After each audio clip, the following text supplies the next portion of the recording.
Bombay high court ने महाराष्ट्र विधानसभा चुनाव में हुए गड़बड़ियों की याचिका को लेकर जो है बड़ा फैसला लिया है। उन्होंने इस याचिका को खारिज कर दिया, साथ ही साथ फटकार भी लगाई और कहा कोर्ट का समय पूरी तरीके से इस याचिका के जरिए बर्बाद किया गया। उन्होंने यह भी कहा कि जुर्माना लगा सकते थे, लेकिन कोर्ट ने जुर्माना लगाया नहीं। यानी पूरी राहुल गांधी की टीम, खुद राहुल गांधी और कांग्रेस जो लगातार महाराष्ट्र चुनाव को लेकर इलेक्शन कमीशन पर सवाल उठा रहे थे, जो लगातार इसे लेकर कई सारे फर्जी जो है वोट की बात कर रहे थे, अब बॉम्बे हाईकोर्ट ने इस याचिका को खारिज करके उनके मुंह पर जो है करारा तमाचा मारा है।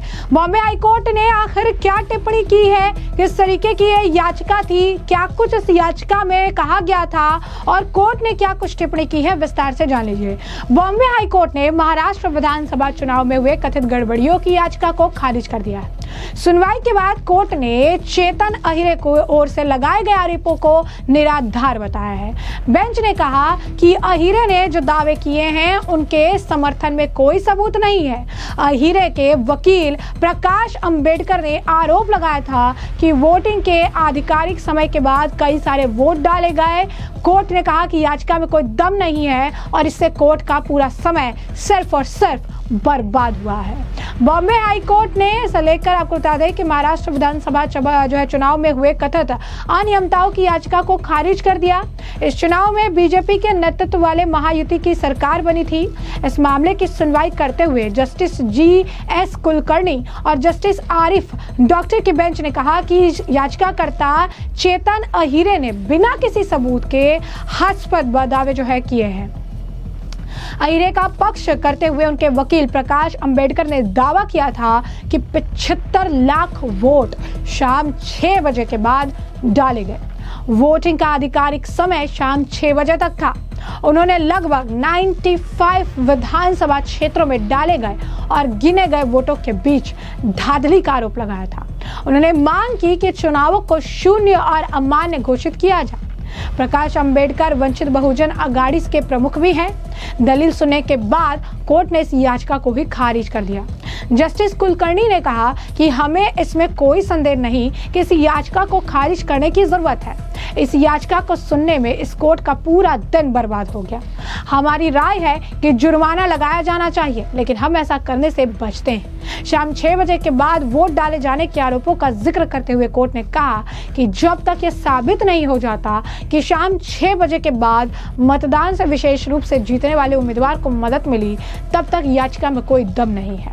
बेंच ने यह भी कहा कि रिकॉर्ड में ऐसा कुछ भी नहीं है जिससे यह पता चले कि मतदान के दौरान किसी भी मतदान केंद्र पर कोई अप्रिय घटना हुई है।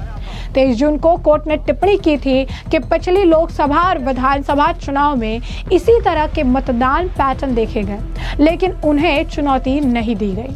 आदेश के बाद प्रकाश अंबेडकर ने सोशल मीडिया प्लेटफॉर्म एक्स पर कहा कि वो कोर्ट के फैसले को पूरी तरह से पढ़ने के बाद इस मामले को लेकर जो है जवाब देंगे। यानी साफ तौर पर राहुल गांधी और इनके जो ये पूरे नैरेटिव सेट करने वाले लोग हैं, वो शुरुआत से जो है ये कह रहे हैं कि मैच फिक्स थी, ये कह रहे थे कि जो है सब कुछ फिक्स करके रखा गया था। महाराष्ट्र चुनाव में जो दिखी वो मैच फिक्सिंग थी। इलेक्शन कमीशन इस मामले को लेकर चुप रहा। हद तो तब हो गई जब राहुल गांधी इस नैरेटिव को एक स्टेप और आगे लेकर गए। उन्होंने बाकायदा कल देवेंद्र फडणवीस की कॉन्स्टिट्यूएंसी को लेकर ही उन पर निशाना साध दिया। उसे लेकर लंबा चौड़ा पोस्ट डाल दिया कि इतने परसेंटेज वोटर जो है बढ़े हुए हैं, इतने परसेंट जो है वोटर यहाँ पर इनके कॉन्स्टिट्यूएंसी में बढ़ गए हैं, इसकी वजह से इन्हें जीत हुई।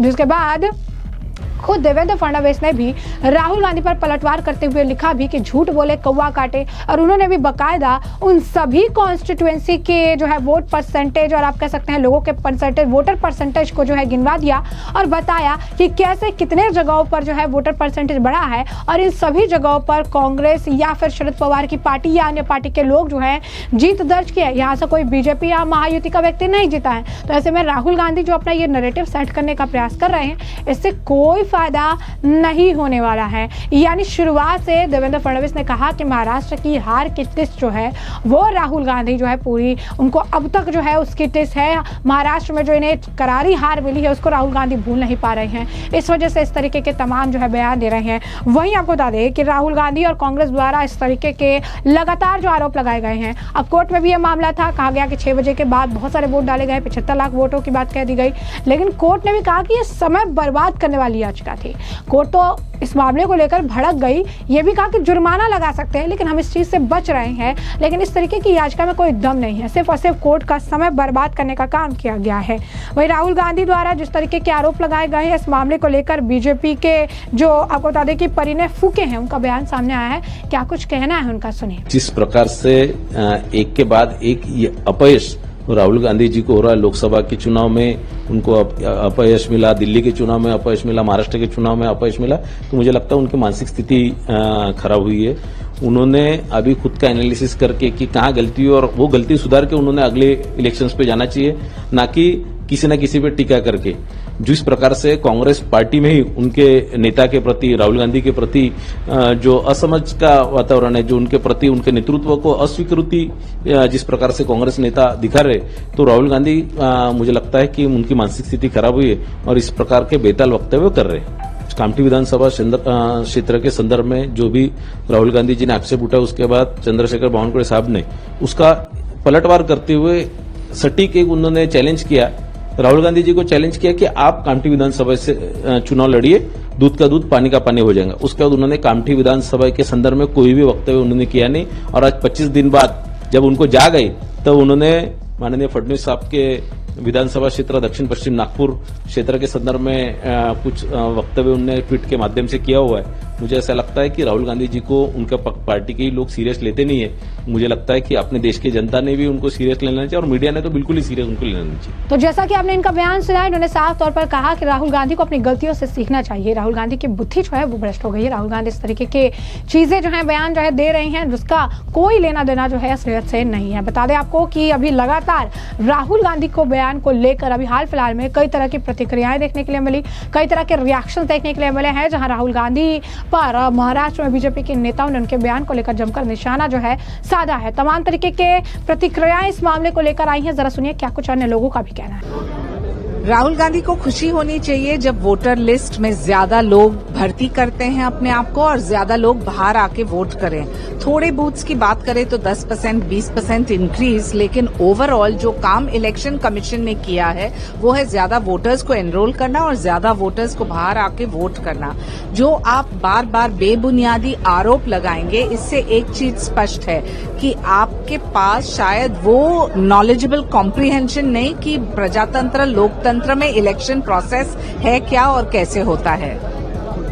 तो ऐसे में आपने तमाम बयान सुने हैं और हमने आपको जो ये पूरा मामला है ये बड़ा विस्तार से बताया है कि ये पूरा मामला क्या है, किस तरीके से बॉम्बे हाई कोर्ट से एक बड़ा झटका लगा है।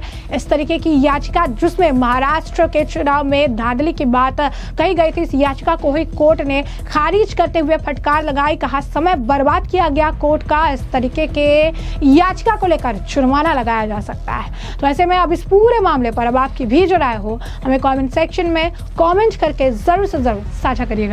धन्यवाद।